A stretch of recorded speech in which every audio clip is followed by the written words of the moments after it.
urutan berdasarkan saiz. Tengok contoh dia.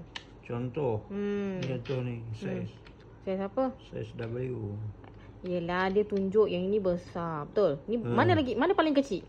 W ke X ke Y ke Z? Mana paling kecil? Paling kecil Z. Z. Tu lah kecil Z. Apa? Sederhana X. Lepas kecil X kan? Lepas tu besar Y. Terbesar W. Faham? Okey. Yang ini cuba tengok bola ni. Mana paling kecil ni? Kecil. Ni tak payah tanda lah. Tak payah. Dia bagi contoh. Betul lah. Okey. Yang ini pula tengok bola ni. Mana paling kecil? Paling kecil ini sederhana lah.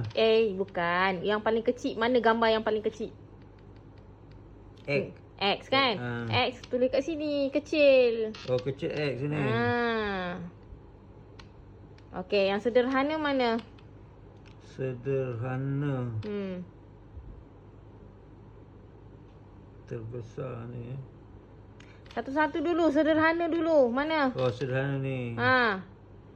Sederhana. Lepas X apa? Yang mana lagi? Lepas X. Sederhana lah.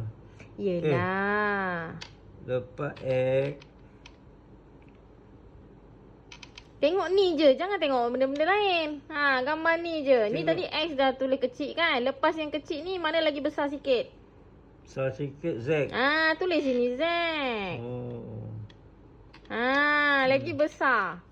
Lepas X, Z, lepas tu? Y. W. Y dengan W mana lagi besar?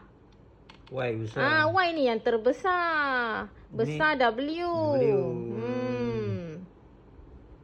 Okey. Lepas tu terbesar? Terbesar Z. Terbesar Y. Okey. Cuba tengok ini pula. Kasut. Tengok yang tu je. Tengok kasut. Mana yang paling kecil? Yang paling kecil R. Tulis. Sini. Mana kecil? R. Lepas tu? Lepas tu nombor 2 ni Q.